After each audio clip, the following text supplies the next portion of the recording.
determinar, en primer lugar, el diagnóstico y en segundo lugar, las causas que lo están produciendo para poder abordar al paciente con un diagnóstico, con un tratamiento adecuado y hacer después probablemente el diagnóstico para continuar con el tratamiento de soporte.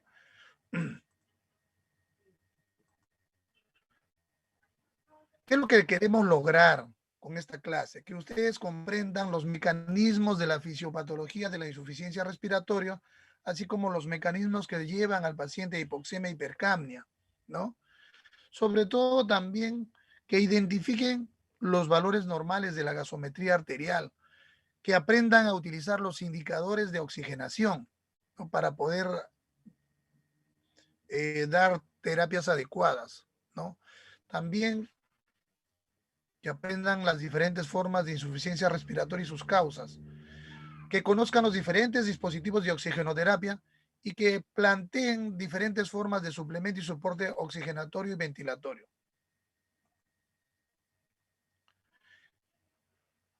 En este evento vamos a definir lo que es insuficiencia respiratoria, la epidemiología a nivel nacional e internacional, la fisiología y la fisiopatología, qué cosa es hipoxemia, hipercapnia, qué cosa es gradiente arterial, índice de oxigenación, el PAFI, muy comúnmente utilizado en esta pandemia, los gases arteriales, sus valores normales, la clasificación de la insuficiencia respiratoria, el diagnóstico y el manejo específico y las medidas generales que se utilizan. Muy bien.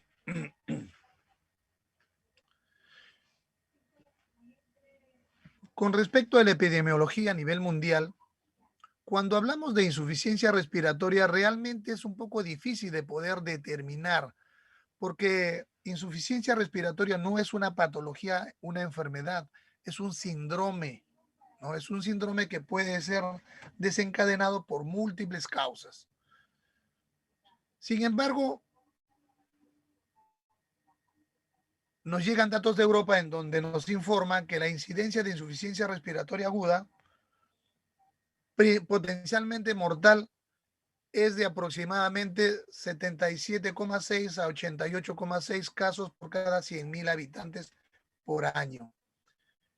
En el Reino Unido, los ingresos en un estudio reportado nos dicen que la insuficiencia respiratoria como ingreso en la unidad de cuidados intensivos está dado a la cabeza por neumonía con un 5,9%, seguido de POC y también de asma. Y que la mortalidad hospitalaria que se encuentra es también secundaria neumonía en un 49,4%, seguido por EPOC y asma, ¿no? Probablemente el número de pacientes registrados y que llegan con insuficiencia respiratoria a nivel mundial en los hospitales que tengan características menos graves, probablemente no sea reportado, ¿no? No se ha reportado.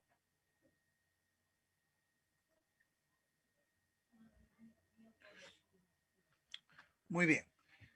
¿Qué datos tenemos nosotros a nivel nacional? En el año 2008 se hizo un corte, un estudio en el hospital, en el servicio de emergencias del Hospital Rebagliati, en los cuales se incluyeron 1.029 casos. Y se encontró que los tres principales motivos de ingreso fueron disnea, dolor abdominal y trastorno de sensorio, estando la disnea como principal motivo de ingreso. Los diagnósticos que se encontraron para hospitalizarse en emergencia fueron insuficiencia respiratoria a la cabeza con 11,2%, hemorragia gastrointestinal, enfermedades renal crónicas en hemodiálisis descompensados y sepsis, ¿no? La mortalidad que se halló en este corte, en este estudio, fue de 5,73%. Pero observen ustedes que las dos causas principales de fallecimiento fueron insuficiencia respiratoria con un 39%, seguido de shock séptico con un 19%.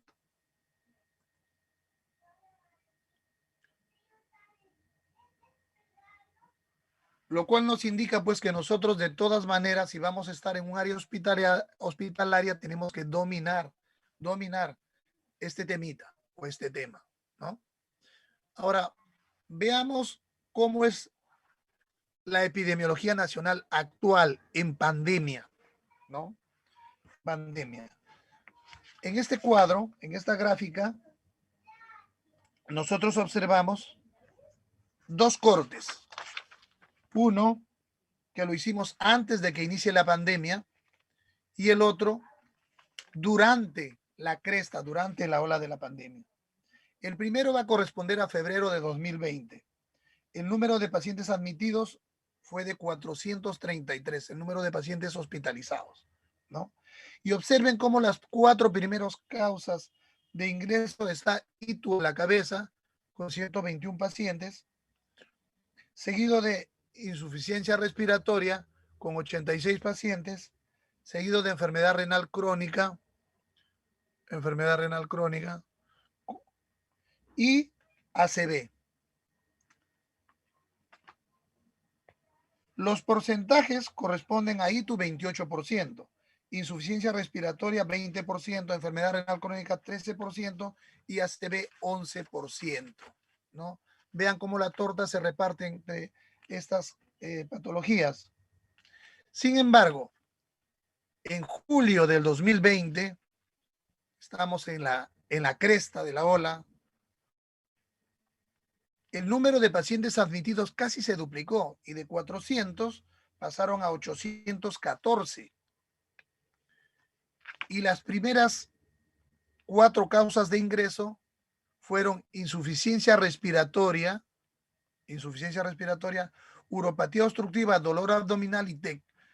Vean cómo insuficiencia respiratoria ocupa el primer lugar, con una diferencia pues abismal, ¿no? Respecto a las otras patologías, y hace casi el 91% de toda la torta. Y las demás enfermedades, todas ellas juntas, solo hacen el 9% restante, ¿no? Entonces, el incremento fue inmensamente grande y notorio con esta pandemia. Casi nos aproximamos al 900% de incremento, comparado pues con meses anteriores, antes de que se suceda esto, con meses anteriores al inicio de la pandemia, que fue en marzo, ¿no?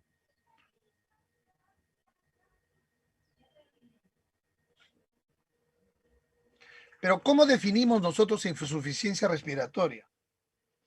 Se define como la incapacidad del aparato respiratorio para poder llevar a cabo un intercambio gaseoso que consiga satisfacer las necesidades que tiene nuestro organismo para poder hacer su metabolismo normal. Así se define, ¿no? Pero lo que queremos que tengan en cuenta acá es una cosa.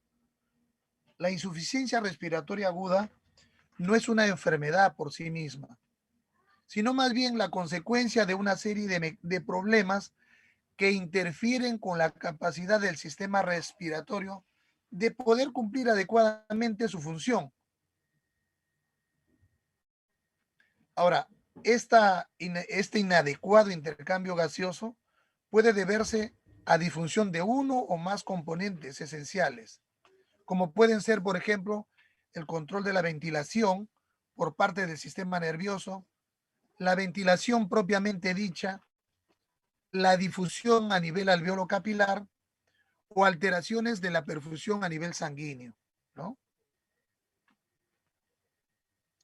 Cuando nosotros definimos en la práctica clínica, lo podemos definir desde el punto de vista gasométrico, que insuficiencia respiratoria es cuando encontramos una presión arterial de oxígeno menor de 60 milímetros de mercurio, con o sin alteración de la presión arterial de CO2.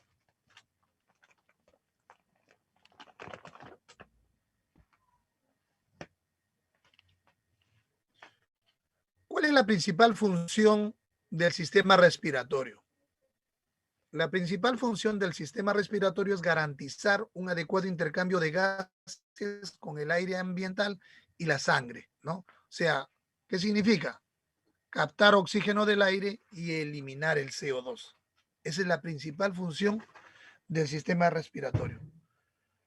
Pero para que dicho intercambio se realice, El aire pues debe atravesar múltiples espacios, desde su entrada por las vías respiratorias hasta llegar a la barrera alveolo-capilar. Debe atravesar arteriolas, pasar el torrente sanguíneo, ser transportado por la sangre y finalmente llegar a los tejidos que la van a utilizar. Entonces, para hacer todo ese transporte de aire con oxígeno hasta los tejidos, el sistema respiratorio y su funcionamiento no va pues a depender únicamente de los pulmones, sino que depende también del sistema nervioso central, de la pared torácica, del diafragma, de los músculos intercostales y abdominales y también de la circulación a nivel pulmonar, ¿no? Cuando se altera cualquiera de estos que van a permitir tener un sistema respiratorio adecuado, nos puede llevar a la insuficiencia respiratoria.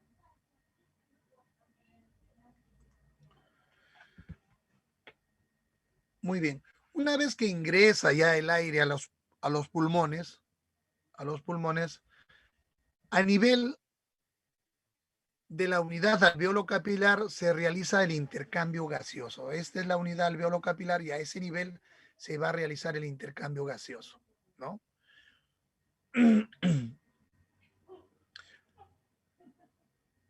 Observen ustedes cómo la entrada del aire y la cantidad de oxígeno, esto es difundido a través de la membrana alveolo capilar y difunde a través del torrente sanguíneo. La suficiencia del intercambio gaseoso, este intercambio que ustedes ven acá, se realiza gracias a qué cosa? Al equilibrio que va a existir entre la ventilación, entre el aire que ingresa y el flujo sanguíneo capilar a nivel pulmonar, ¿no? Entonces, para que un intercambio gaseoso pulmonar sea adecuado, debe haber una correspondencia adecuada entre la ventilación y la perfusión a nivel de la unidad alveolo pulmonar. Este equilibrio está determinado por un cociente, el cociente ventilación-perfusión, que siempre debe ser igual a 1, ¿no?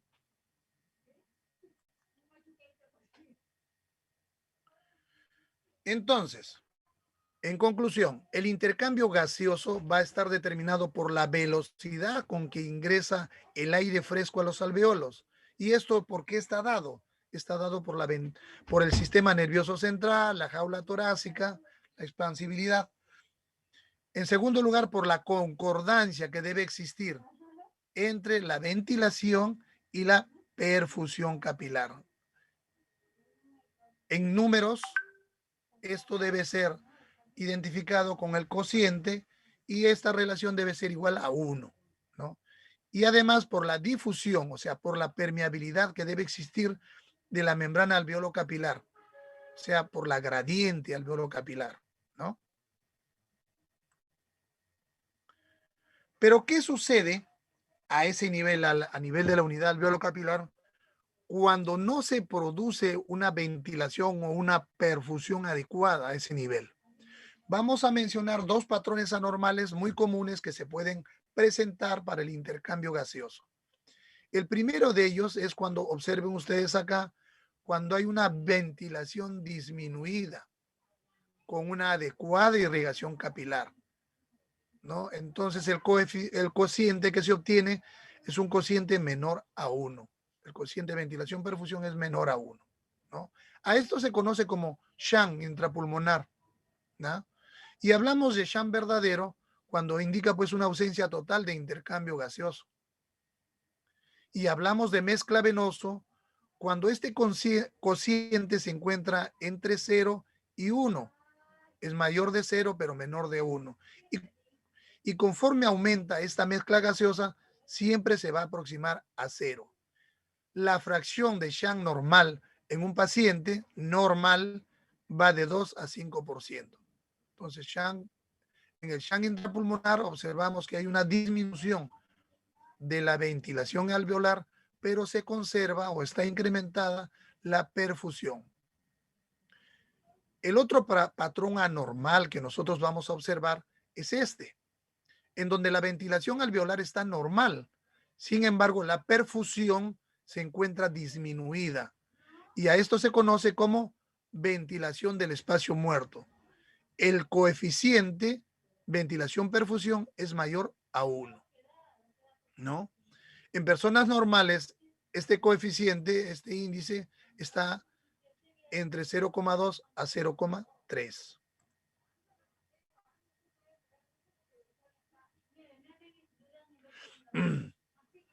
Muy bien.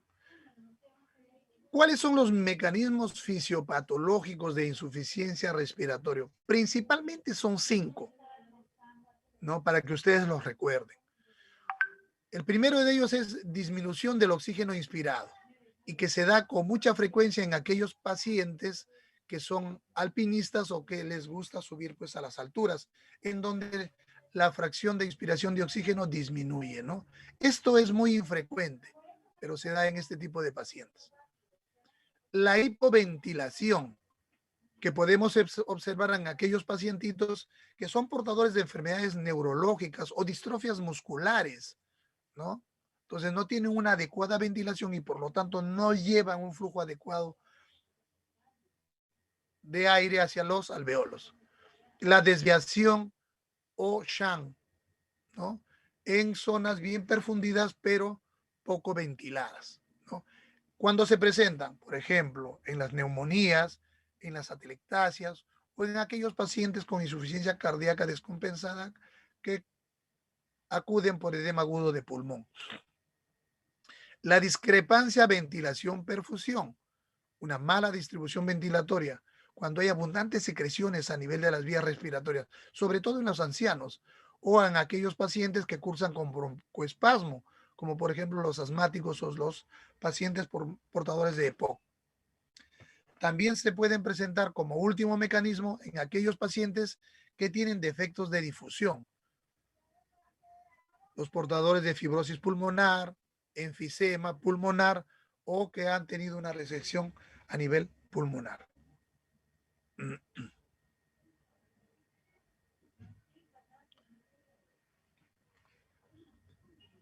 ¿Qué características vamos a ver en estos mecanismos fisiopatológicos?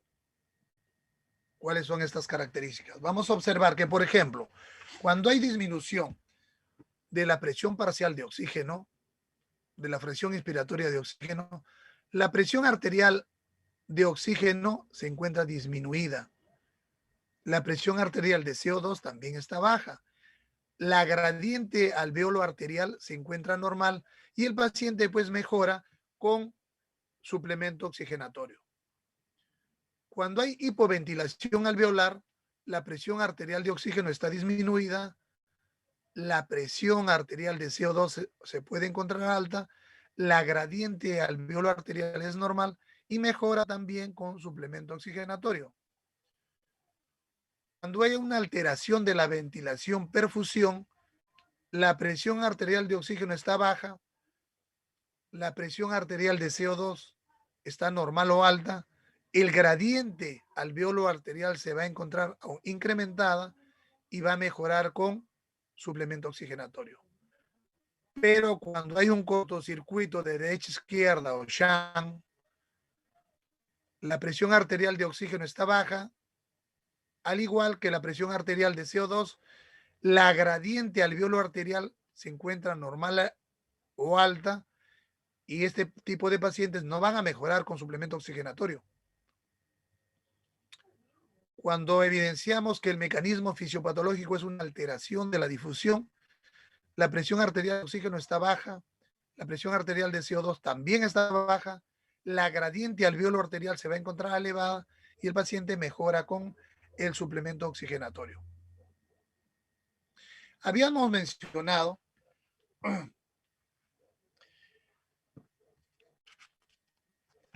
que el principal transportador de oxígeno en la sangre es la hemoglobina. Entonces, la hemoglobina va a liberar o va, digamos, a tener mayor enlace con el oxígeno de acuerdo a la curva de disociación que ésta pueda tener, ¿no? Entonces, cuando uno tiene, observen usted en esta gráfica, una presión arterial de oxígeno incrementada, entonces va a tener también una saturación de oxígeno mayor, ¿no? Y la curva se va a desviar hacia la derecha. Cuando se desvía hacia la derecha, se va a provocar en aquellos pacientes en los cuales van a tener un pH disminuido, van a tener incremento de la temperatura, van a tener una presión arterial de oxígeno, de CO2 elevada, o el 2,3-disfosfoglicerol va a estar incrementado. Y va a tender a ir hacia la izquierda en pacientes que cursan con patologías que tienen características contrarias a las ya descritas.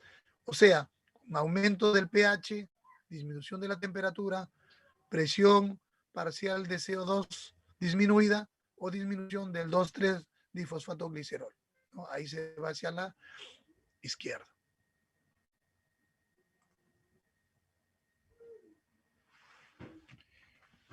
Ahora, ¿qué cosa es la fracción inspiratoria de oxígeno?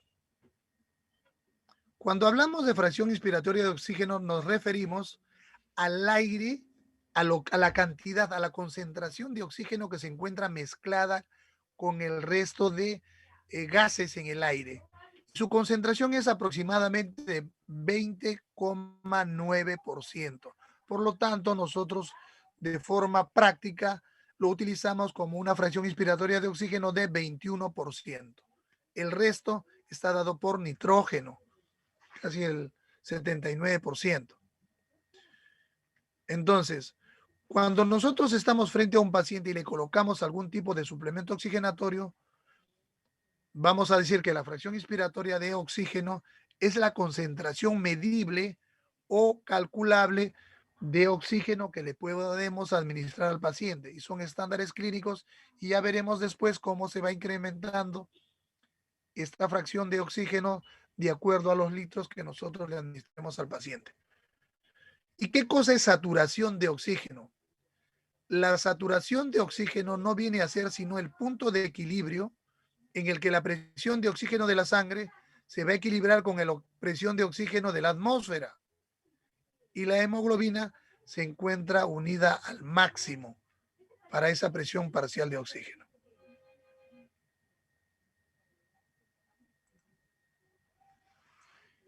Cuando hablamos de hipoxemia cuando la presión parcial de oxígeno disminuye en la sangre. Y hablamos de hipoxia cuando el oxígeno se encuentra disminuido en los tejidos, ¿no? Entonces, nosotros hablamos de hipoxemia cuando gasométricamente observamos una presión parcial de oxígeno menor de 80 milímetros de mercurio. Y esta puede ser leve, moderada o severa, de acuerdo a los valores. Si se encuentra entre el rango de 60 a 79, hablaremos de una hipoxemia leve. Si se encuentra entre 40 y 59, hablaremos de una hipoxemia moderada. Y si es menor de 40, hablaremos de una hipoxemia severa. Entonces, habíamos definido que hipoxemia es cuando un paciente tiene una presión parcial de oxígeno menor de 80 milímetros de mercurio. Sin embargo, nosotros, para determinar el nivel de presión parcial de oxígeno de una persona, ¿cómo lo hacemos? Si el paciente tiene más de 60 años, debemos restar 1 milímetro de mercurio debajo del nivel mínimo de 80 para poder calcular cuánto le corresponde. Este procedimiento no se aplica a pacientes mayores de 90 años. O también podemos utilizar otra fórmula. La presión parcial de oxígeno esperada está dada por esta diferencia, 104 menos la multiplicación de una constante 0,27 por los años que tiene el paciente, siempre y cuando el paciente se encuentre sentado. Si el paciente está en supino, echado, debemos hacer esta diferencia, 103,5 menos la multiplicación de una constante que es 0,42 por los años para poder obtener esa presión parcial de oxígeno cuando está en supino.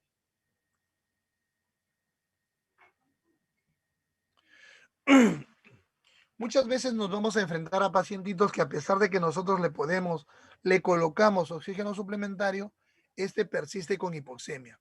A eso se llama hipoxemia refractaria.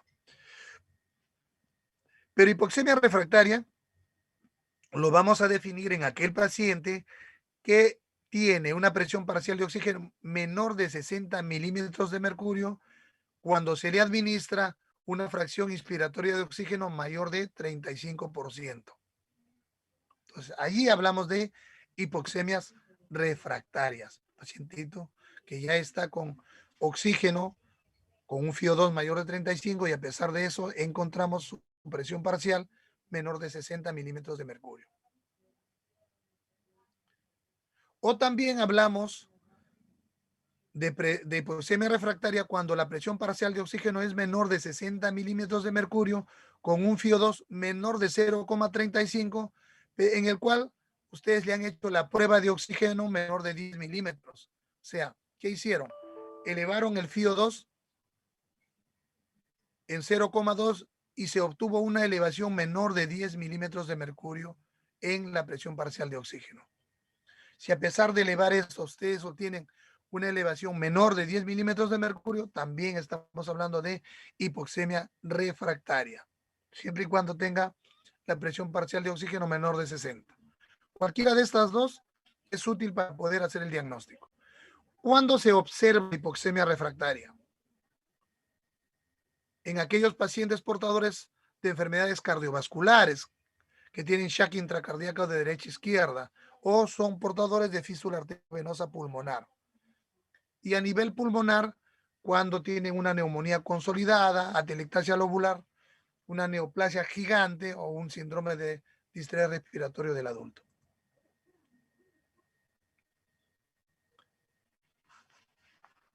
¿Cómo definimos hipercapnia? Ya ustedes conocen esos valores, se define como un valor de presión parcial de CO2 mayor de 44. Entonces, si tenemos un paciente que tiene un PCO2 mayor de 44 y queremos saber si es agudo o crónico, de forma práctica podemos observar, ¿no?, que si se ha elevado el PCO2 y el pH disminuye, eso nos indica agudeza, o sea, haya sido así respiratoria, pero aguda. Por el contrario, si se eleva el PCO2 y el pH casi no se mueve o se mantiene estático o varía muy poco, eso indica cronicidad, ¿no? Indica cronicidad.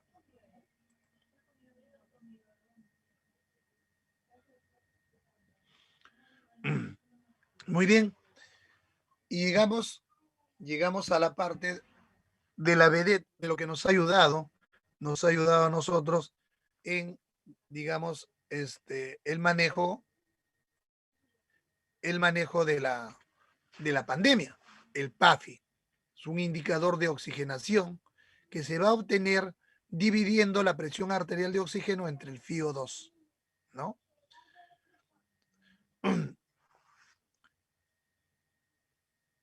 Lo que se quiere o se indica es que el incremento, conforme uno va incrementando la fracción inspiratoria de oxígeno, la presión arterial de oxígeno debe elevarse de forma proporcional.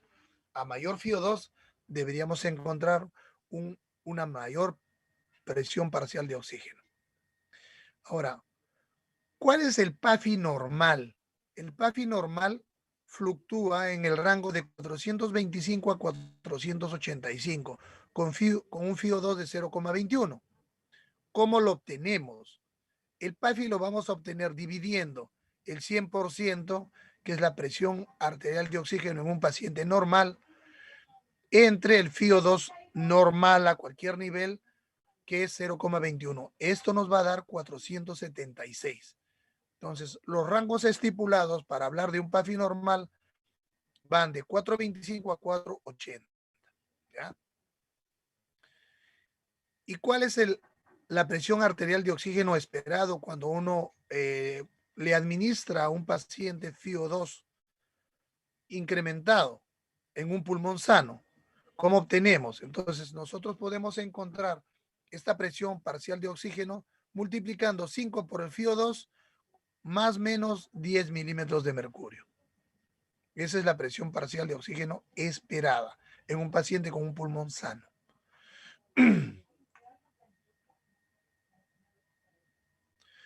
Muy bien. En el año 2012 se reunieron en Europa, en Berlín, y el Consenso de las Unidades de Cuidados Intensivos publicó estos indicadores de Berlín, ¿no? Para poder determinar las categorías del síndrome de distrés respiratorio. Y lo clasificaron en 3 grandes grupos. Síndrome de distrés respiratorio leve, cuando el PAFI estaba menor de 300, moderado cuando era menor de 200 y severo cuando era menor de 100. Cada uno de ellos estaba en relación a la mortalidad que producían en los pacientes, asociándose a una mortalidad de 27% para la forma leve, 32% para la moderada y vean, de hasta 45% para la forma severa, ¿no? No se olviden que el PAFI en individuos sanos debe ser mayor de 450. El rango habíamos descrito anteriormente que va desde 425 hasta 480. Muy bien. Ahora veamos lo que es gradiente alveolo arterial. El gradiente alveolo arterial no viene a ser sino la diferencia entre las presiones de oxígeno a nivel alveolar y la presión de oxígeno a nivel arterial, a nivel de la unidad capilar de la circulación. La gradiente alveolo arterial tiene un valor normal entre 10 a 20. Ese es su valor normal, 10 a 20, ¿no? ¿Para qué nos va a servir? Nos va a servir para medir indirectamente las anomalías de la ventilación perfusión, ¿no? Mide indirectamente anomalías de ventilación y de perfusión. Lo que quiero que se acuerde de acá es que toda gradiente por encima de 20, toda gradiente por encima de este valor de 20 se considera patológica, ya es patológica. Ahora, esta gradiente también va a variar con la fracción inspiratoria de oxígeno. Y lo otro es que la gradiente alveolo arterial aumenta en 5 a 7 milímetros de mercurio por cada incremento del 10% en el FiO2. Recuerden ello. ¿Cómo obtengo yo la gradiente alveolo arterial? ¿No? Habíamos dicho que esta es la diferencia entre la presión parcial de oxígeno alveolar y la presión parcial de oxígeno a nivel arterial, que su valor va de 10 a 20. La presión alveolar está dada por la presión barométrica y la presión del vapor de agua, menos la presión del vapor de agua multiplicado por la fracción inspiratoria de oxígeno que tiene el paciente, menos la presión arterial de CO2 entre una constante que es 0,8. ¿Cuál es la presión barométrica a nivel, digamos, sobre el nivel del mar? 760 es la presión barométrica. ¿Y cuál es la presión del vapor de agua? Es 47. De tal forma que nos sale una constante, 713. El FiO2 va a depender de cuánto le estamos administrando al paciente. Si es un FiO2 ambiental, será pues 0,21%. ¿Cuál es la presión arterial de CO2 normal? 40%. Y la constante 0,8. Haciendo el cálculo de toda esta fórmula, vamos a obtener, ¿no?, que es igual, la presión alveolar de oxígeno es igual a 100. Y habíamos dicho que la presión arterial de oxígeno, perdón, que la gradiente alveolo arterial es de 10 a 20 y la presión arterial de oxígeno es 90. Por lo tanto, la diferencia de esto, de presión alveolar menos presión arterial de oxígeno, va a ser igual a 10. Recuerden nuevamente, toda gradiente alveolo arterial mayor de 20 es patológica. ¿Para qué nos sirve? Nos permite diferenciar si la insuficiencia respiratoria es de causa pulmonar o extrapulmonar. Si lo encontramos incrementada, diremos pues que es de causa pulmonar. Si está normal, diremos que es de causa extrapulmonar.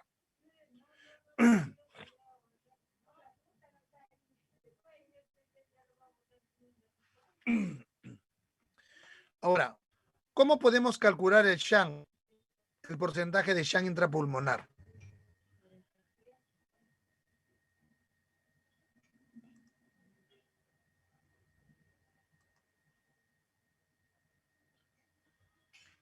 Habíamos dicho que lo normal del PAFI era de 425 a 480, en promedio 450.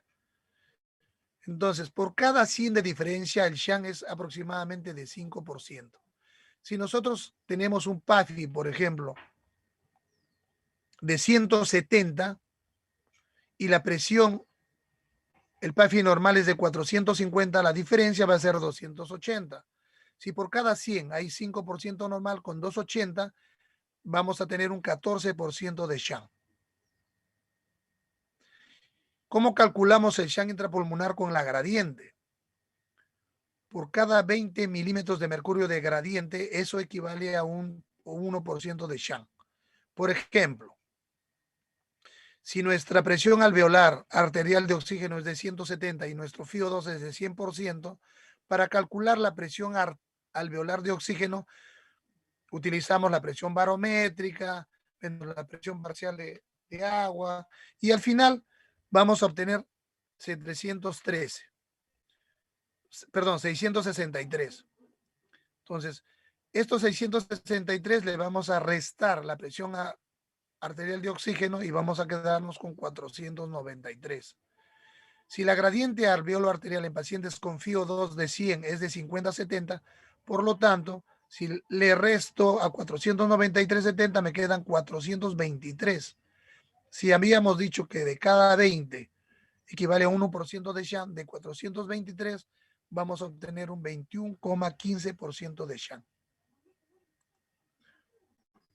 ¿Por qué es importante calcular todas estas cosas? Es importante porque observen ustedes cómo conforme se incrementa el porcentaje de SHAN, disminuye la presión arterial de oxígeno conforme se incrementa. Y conforme se incrementa también el SHAN, la presión arterial de CO2 llega hasta cierto rango, a un punto de equilibrio en el cual este también empieza a incrementarse. Entonces, el porcentaje de SHAN es inversamente proporcional a la presión arterial de oxígeno, ¿no? Y está relacionado directamente con la presión parcial de CO2. En esta otra gráfica nosotros observamos cómo a mayores porcentajes de SHAN, así nosotros incrementemos el FiO2, este va a incrementar la presión parcial de oxígeno muy levemente, ¿no? A mayor SHAN, mayor FiO2, pero menor incremento de la presión parcial de oxígeno.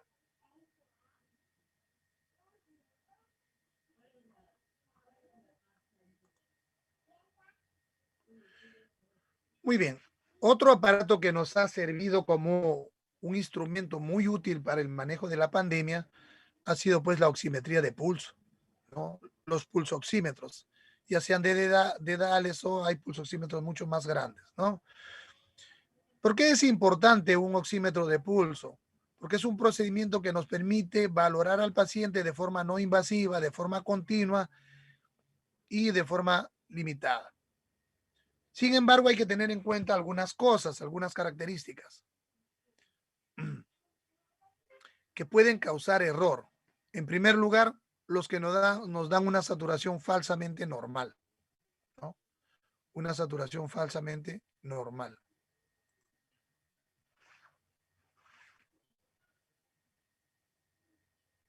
Como son, por ejemplo, la meta o la carboxihemoglobina. La meta o la carboxihemoglobina. Niveles elevados de hemoglobina glicosilada y también la luz ambiental, que es la que cruza y interfiere con la saturación normal. La saturación de oxígeno falsamente disminuida, también provocada por la meta y la sulfohemoglobina en pacientes que cursan con anemia grave, aquellos pacientes que tienen congestión venosa, aquellas pacientes o aquellos pacientes que acuden a atenderse con las uñas pintadas, que tienen la piel muy pigmentada y también la interferencia de la luz ambiental. Y otras veces porque hay una inadecuada forma de la onda, ya sea por hipoperfusión, el paciente está chocado, porque está muy frío, hipotérmico, porque está muy pigmentada su piel, o por la mala posición del pulsoxímetro.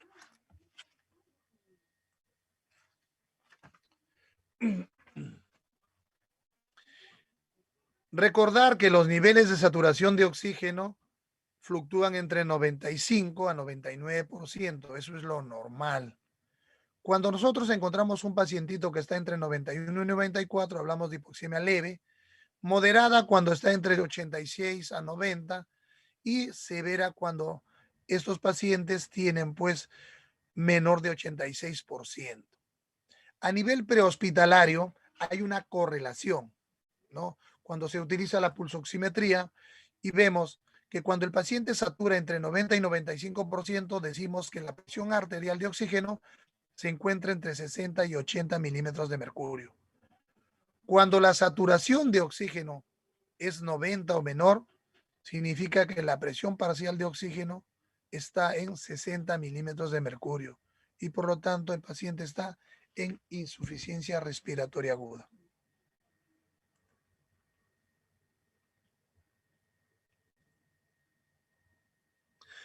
Debemos recordar siempre, ¿no?, que el diagnóstico de insuficiencia respiratoria es gasométrico y para ello nosotros tenemos que obtener una muestra de sangre a través de la punción arterial y lo llevamos a un aparatito, ¿no?, a un aparato que nos pueda leer y dar una lectura de todos los valores consignados y que se puedan tomar de esa muestra de sangre.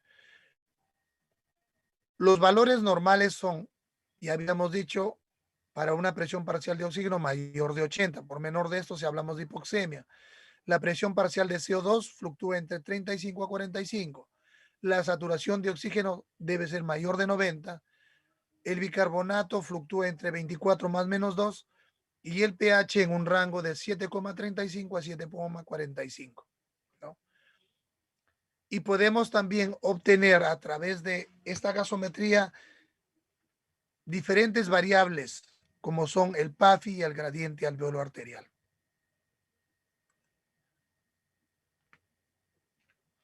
¿Cómo podemos clasificar nosotros la insuficiencia respiratoria? En tres grandes grupos. De acuerdo al criterio clínico evolutivo, vamos a tener insuficiencia respiratoria aguda, vamos a tener insuficiencia respiratoria crónica y vamos a tener insuficiencia respiratoria crónica reagudizada. Eso es de acuerdo al criterio clínico evolutivo. Según el mecanismo fisiopatológico subyacente, habíamos mencionado que pueden ser por disminución de la fracción inspiratoria de oxígeno, hipoventilación alveolar, alteración de la difusión, alteración de la relación perfusión-ventilación o ventilación-perfusión y el efecto del shunt. Según características gasométricas, lo clasificamos en cuatro grandes grupos. La 1 o hipoxémica, la 2 o hipercápnica, la 3 o perioperatoria y la 4 shock, provocada por shock o hipoperfusión. Estos son los mecanismos de la insuficiencia respiratoria, ¿no es cierto? Gasométrica. Oxigenatoria o hipoxémica, provocada por un desequilibrio de la ventilación pulmonar o la presencia de shunt intrapulmonar. La tipo 2, ventilatoria o hipercápnica, por disminución de la ventilación alveolar o aumento del espacio muerto. En estos casos estamos hablando de que no hay un buen fuelle en el paciente que permita llevar la cantidad necesaria de aire hacia los alveolos. La tipo 3 o perioperatorio, que se produce por aumento de volumen de cierre por disminución de la capacidad vital. Y en la tipo 4 es la que está asociado a estados de hipoperfusión o estados de shock. ¿Cuáles son las causas de insuficiencia respiratoria? Observen cómo en tipo 1 está pues el síndrome de distrés, el asma, el edema agudo cardiogénico, la fibrosis intersticial, neumonía, neumotórax, tromboembolismo pulmonar o la hipertensión pulmonar. En la tipo 2 o ventilatoria, trastornos del sistema nervioso central, de la unión neuromuscular como Guillain-Barré, miastenia, un traumatismo vértebro-medular, trastornos musculares de la pared como distrofia, polimiositis, tórax batiente. En la tipo 3, síndrome de distrés respiratorio del adulto, asma severa, EPOC. Y en la tipo 4, cuando un paciente cursa con shock secundario, por ejemplo, a un IMA, a una hemorragia, a una sepsis. ¿Cómo hacemos el diagnóstico de insuficiencia respiratoria? Ya habíamos dicho que para precisar el tipo de insuficiencia respiratoria, el diagnóstico fino es por gasometría. Nosotros podemos tener ya una presunción diagnóstica por las características clínicas que pudiera tener el paciente. Sin embargo, eso debemos corroborarlo con la gasometría. ¿Y qué tenemos? Le pedimos un AGA, un hemograma para poder determinar las diferentes causas si es que estamos sospechando un problema infeccioso, bioquímica o electrolitos, enzimas cardíacas, perfil de coagulación, dímero D o ProBNP. Todo esto va en relación a las características clínicas que va a tener el paciente. Hacia eso está orientado, además de la gasometría, los exámenes que debiéramos pedir.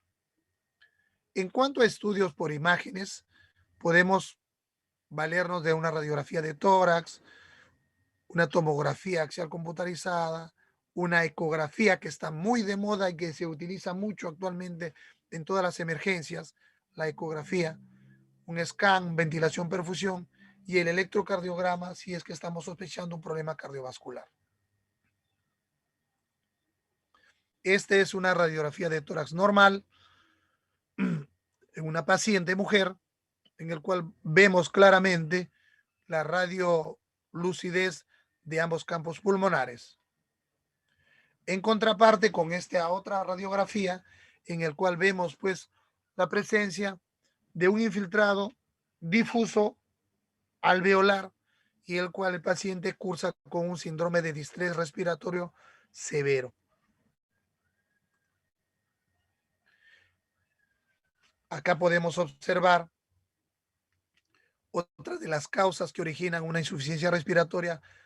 Este es el callado de la arteria pulmonar, en donde hay un émbolo en la pulmonar derecha, ¿no?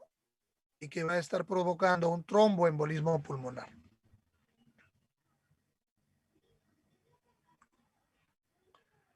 ¿Y cuáles son las manifestaciones clínicas de los pacientes?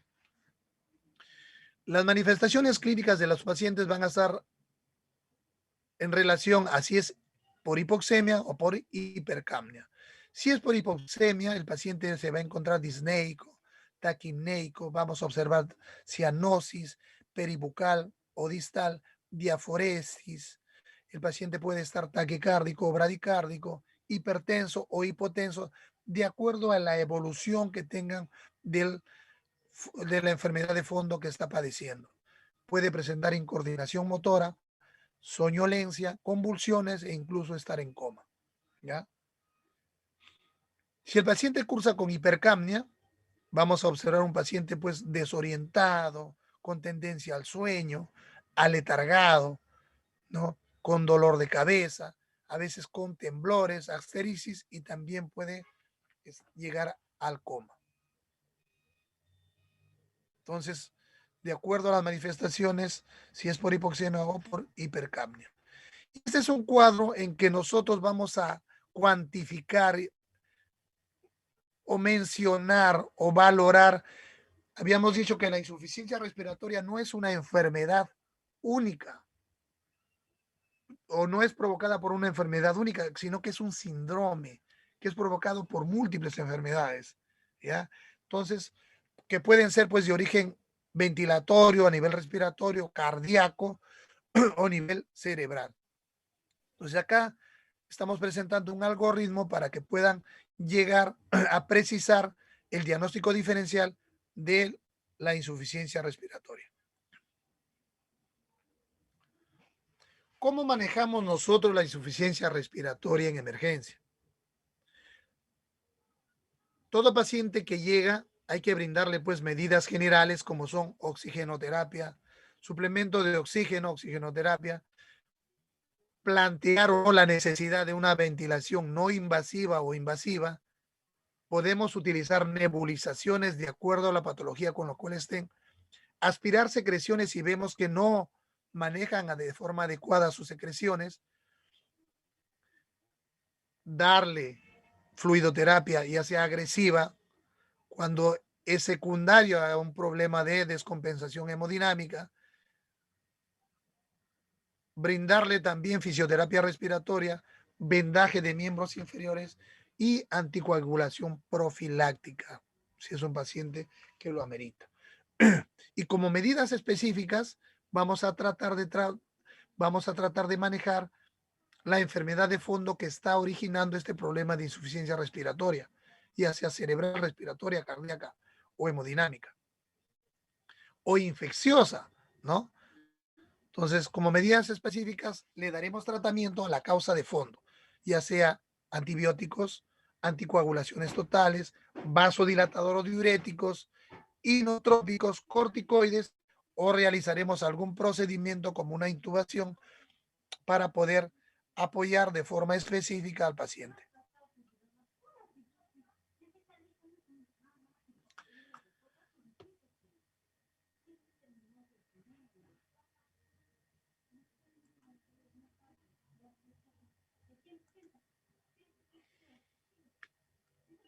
Esto es para más o menos explicarnos por qué cuando un niño tiene algún problema respiratorio se afecta más que un adulto y desarrolla rápidamente insuficiencia respiratoria. Entonces, ¿por qué el niño se afecta más? Porque tiene inmadurez de su centro respiratorio, sobre todo en el prematuro, ¿no? Y esto provoca apneas. Tiene menor tolerancia a la fatiga muscular. Como tiene una caja pequeña, sus músculos también están menos desarrollados, ¿no? Sus músculos intercostales, el diafragma incluso. Tiene una mayor participación de la vía aérea periférica en la resistencia total al flujo aéreo. Tiene ausencia de ventilación colateral.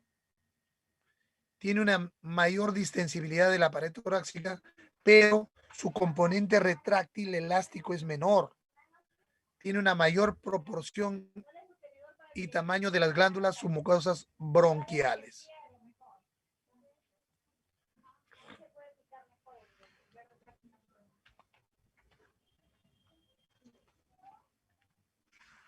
¿Cuáles son los objetivos de la oxigenoterapia? En términos generales son tratar la hipoxemia, disminuir el trabajo respiratorio y disminuir el trabajo miocárdico, que son los que a las finales van a agotar al paciente y van a llevar al fracaso ventilatorio oxigenatorio y a la muerte. Pero como parámetros, ¿qué es lo que debemos monitorizar? Debemos ver que su presión parcial de oxígeno sea mayor de 60. Pero a la vez que administramos suplemento oxigenatorio, debemos tratar en la medida de que, de que esta fracción inspiratoria de oxígeno sea menor de 60. Que la frecuencia respiratoria que realice el paciente sea menor de 24. Que su frecuencia cardíaca sea menor de 100. Y que su presión arterial sistólica sea mayor de 100. Y su saturación sea mayor de 90. O sea, nosotros debemos darle al paciente medidas que nos permitan llevar cuando estamos monitorizando estas fracciones a estos valores del paciente, a estos valores.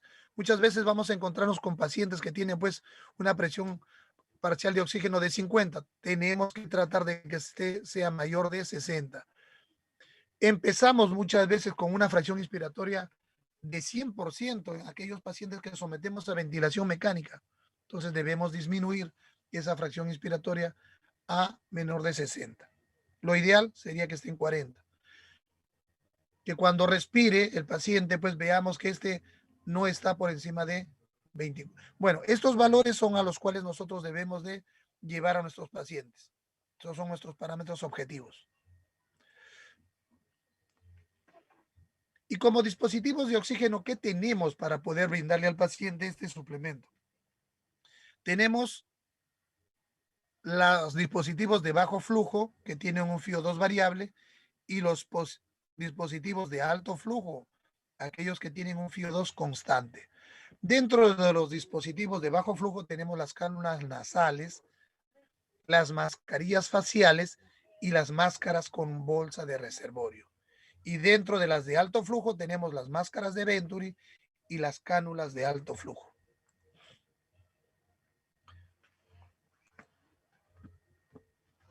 Los sistemas de alto flujo o de Venturi tienen determinados colores para poder, que nos indican qué fracción inspiratoria de oxígeno le podemos dar al paciente.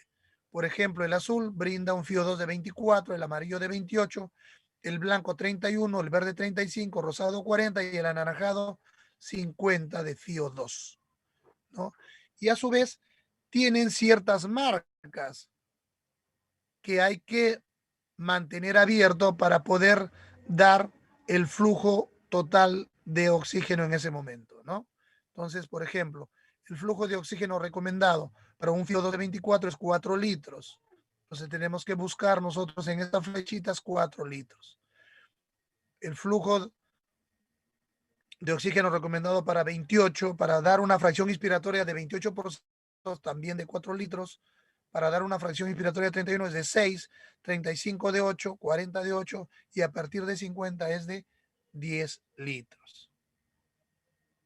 Acá hay unas marquitas que nos dicen cuánto es lo que queremos administrar y con cuánto es el flujo a elegir en el caudal que nosotros queremos dar para conseguir el FiO2 deseado.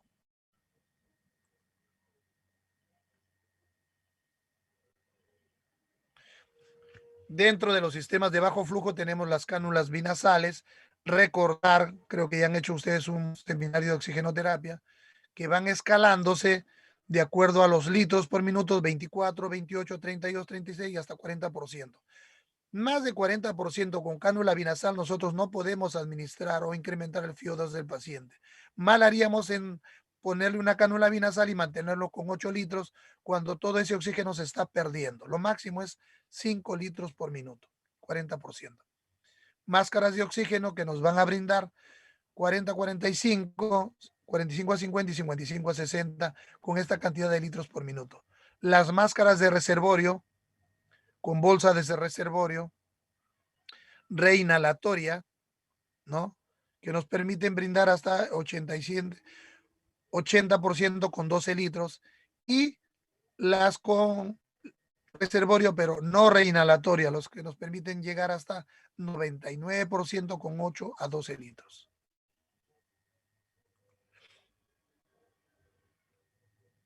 Esa es la diferencia entre las con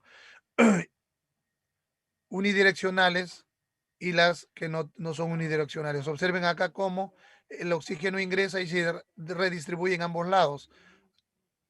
Acá el oxígeno ingresa y se concentra a nivel de la bolsa de reservorio porque tiene una bolsa unidireccional que solo permite la salida cuando el paciente respira.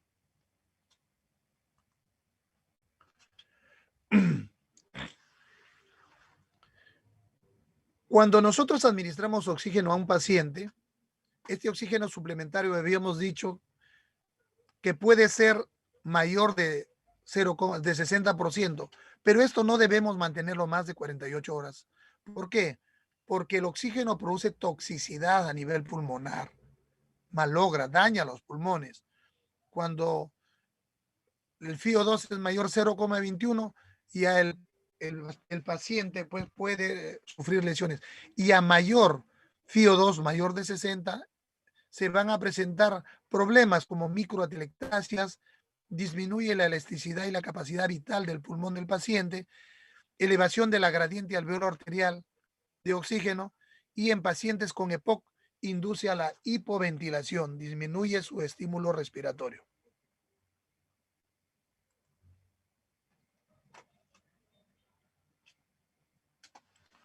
Muy bien. Cánulas de alto flujo. ¿En quiénes está indicado las cánulas de alto flujo? En aquellos pacientes en los cuales observamos que hay insuficiencia respiratoria. Aquellos en los que nosotros estamos tratando de preoxigenarlos antes de realizar la intubación traqueal. En aquellos pacientes que estamos destetando de la ventilación mecánica. Antes de un procedimiento invasivo como una terapia de oxigenación. En la insuficiencia cardíaca. Para la utilización de oxigenoterapia suplementaria fuera del servicio de unidad de cuidados intensivos, para cuidados paliativos y en aquellos pacientes en los cuales vamos a observar exacerbación de su enfermedad pulmonar obstructiva crónica. Contraindicaciones y complicaciones de las cánulas de alto flujo. No se han descrito efectos adversos importantes, ¿no? Los sistemas de humidificación, estos sistemas de humidificación van a permitir administrar gases acondicionados, humidificados y a temperaturas adecuadas para que puedan recibir el paciente. Entonces, generalmente las alteraciones de estructuras nasofaringias se van a minimizar enormemente. Y habíamos mencionado que hay que tener mucho cuidado en el uso de este tipo de suplemento oxigenatorio, sobre todo en aquellos pacientes con EPOC, porque producen disminución del estímulo respiratorio, producen hipoventilación y por consiguiente pueden provocar acidosis respiratoria.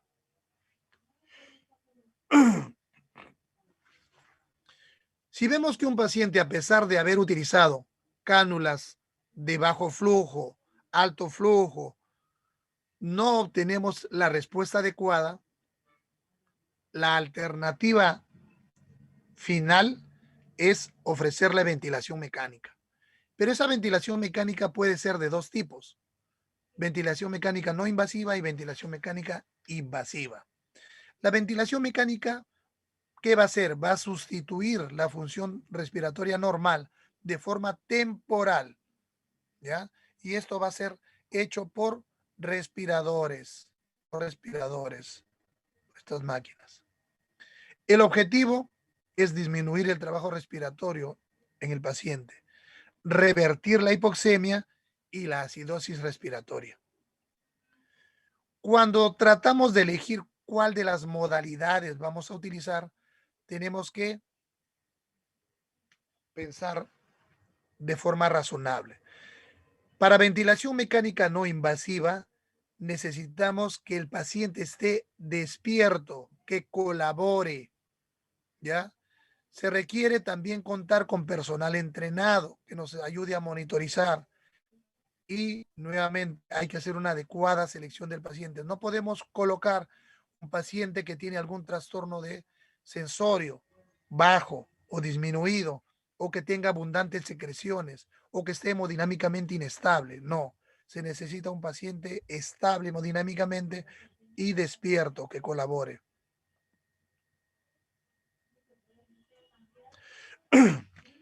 Por ejemplo, indicaciones principales: edema agudo de pulmón y enfermedad pulmonar obstructiva para la ventilación mecánica no invasiva, en los cuales vamos a encontrar disnea moderada grave, uso de musculatura accesoria, hay una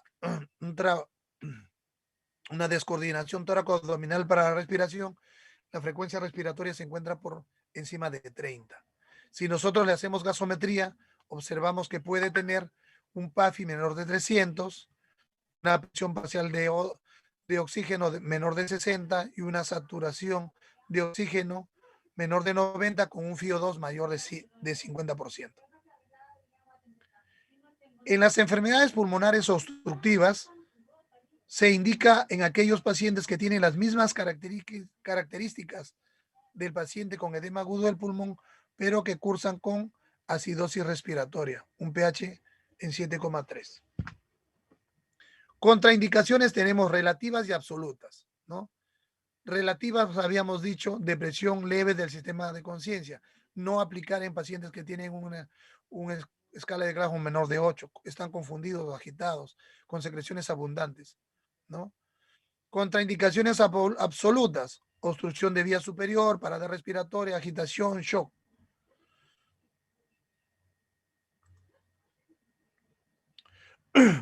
Y por último, tenemos nuestra última carta, que es la ventilación mecánica invasiva, los cuales van a estar indicados en aquellos pacientes que tienen una frecuencia respiratoria mayor de 35.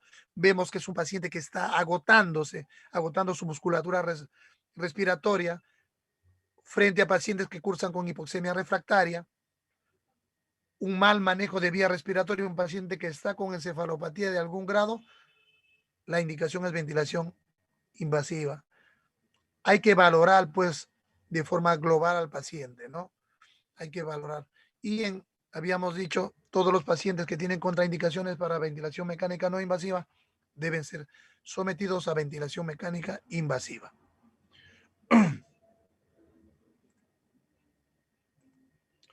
Muy bien, doctores. Esto ha sido el tema de hoy. Estoy atento a sus preguntas.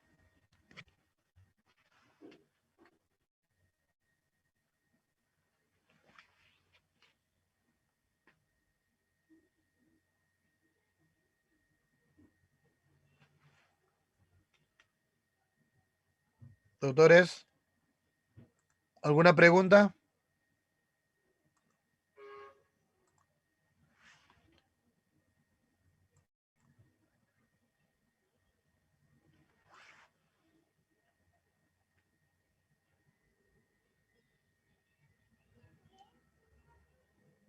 ¿Alguna pregunta?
Doctores,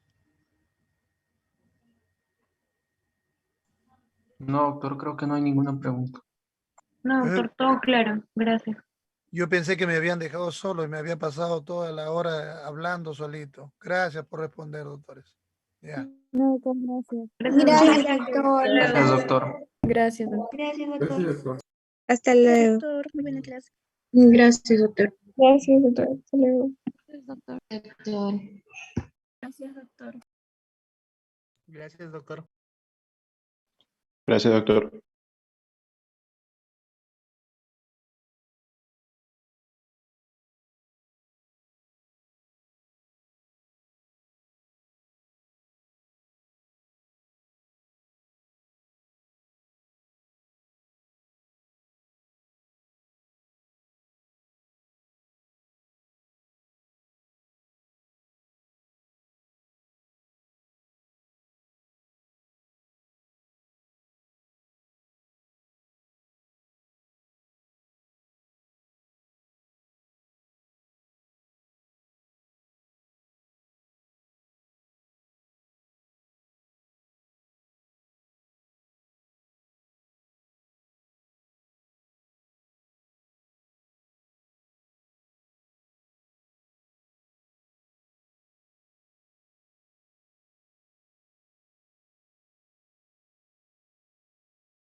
respiratoria.